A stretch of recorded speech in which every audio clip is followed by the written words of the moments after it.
Fagotrans, l'identification des bonnes pratiques, l'identification des bonnes pratiques et la réflexion sur les modalités de leur valorisation, et surtout mettre en réseau les associations avec la NASER. Mais je voudrais également vous remercier vivement d'avoir répondu favorablement à nos programmes. Nous comptons alors sur votre expérience et votre expertise. Je vous remercie pour votre aimable attention.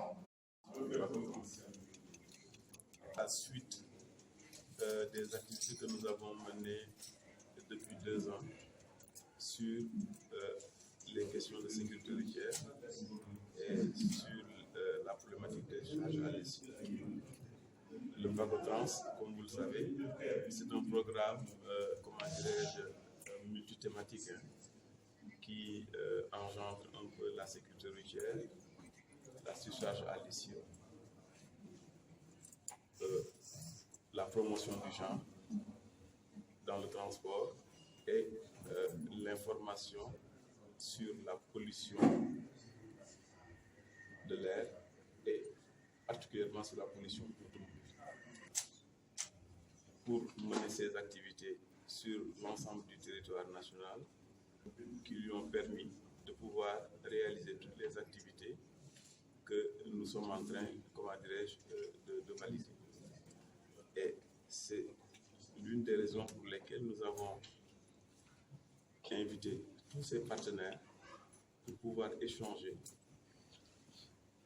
sur les thématiques qu'ils ont eu à développer sur le terrain, les difficultés qu'ils ont rencontrées et les propositions qu'ils peuvent nous faire pour que la nouvelle société, la nouvelle structure qui est la NASER puisse en bénéficier.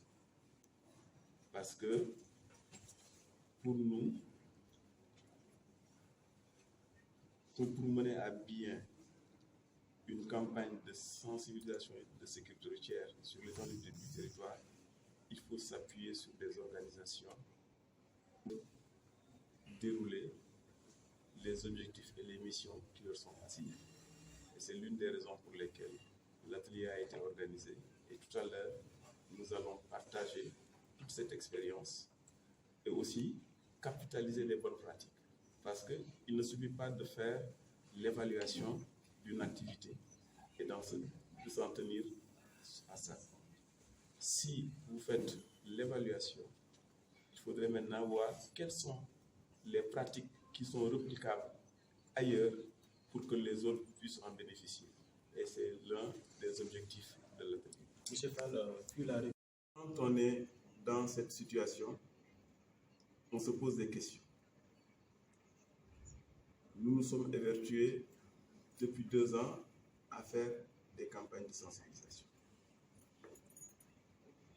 Est-ce que, parce qu'en fait, il faut que les gens sachent que les effets d'une campagne de sensibilisation ne sont pas immédiats. Ça, c'est un.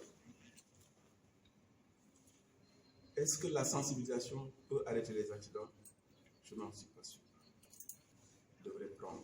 C'est-à-dire, si on sensibilise et que les chauffeurs sont laissés à leur bon vouloir sur la route, il y a certainement des gens qui n'en feront qu'à leur tête.